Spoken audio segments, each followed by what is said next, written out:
waa da'yar la waalatay qalbi jabna ka qaaday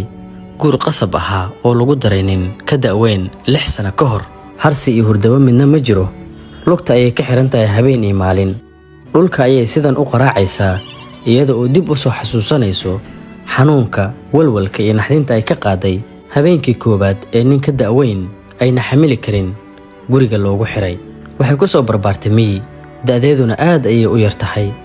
ma iga rumaysanaysaa sidan waxay ku dhashay 2 cunug oo mid dhimatay midna aabaheed ka haystay tacadiyada noocan oo kala waa kuwa ka dhaca wadankeena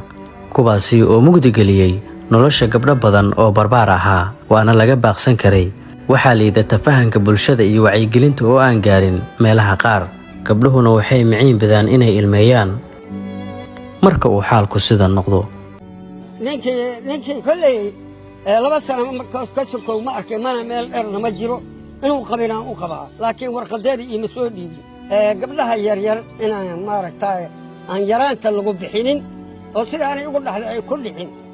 gabdhaha yaraanta lagu dhisay inay uurka ay xamili karin foosha ay xamili karin ninka ay xamili karin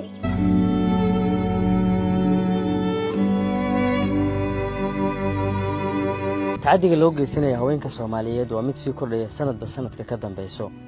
guurka qasabka ah oo aan carruurta lagu tixgelin da'da ay jiraan waxa uu ka mid yahay waxyaabaha mahadhooyinka ku reeba qulubta gabdho badan oo Soomaaliyeed fadlan taageer si aan u caawino dhibanayaal badan oo u baahan garab istaag kaliya waxaan u baahanahay gacanta dadkeena Soomaaliyeed si aan u gacan siino kuweena liita waxaad igala soo xiriiri kartaa lambarka profilka TikTok-gayga saaran haddii aan yeeriyana waa +2526 17990303 qaybta WhatsApp-kana waa uu furan yahay jooji tacadiga haweenka.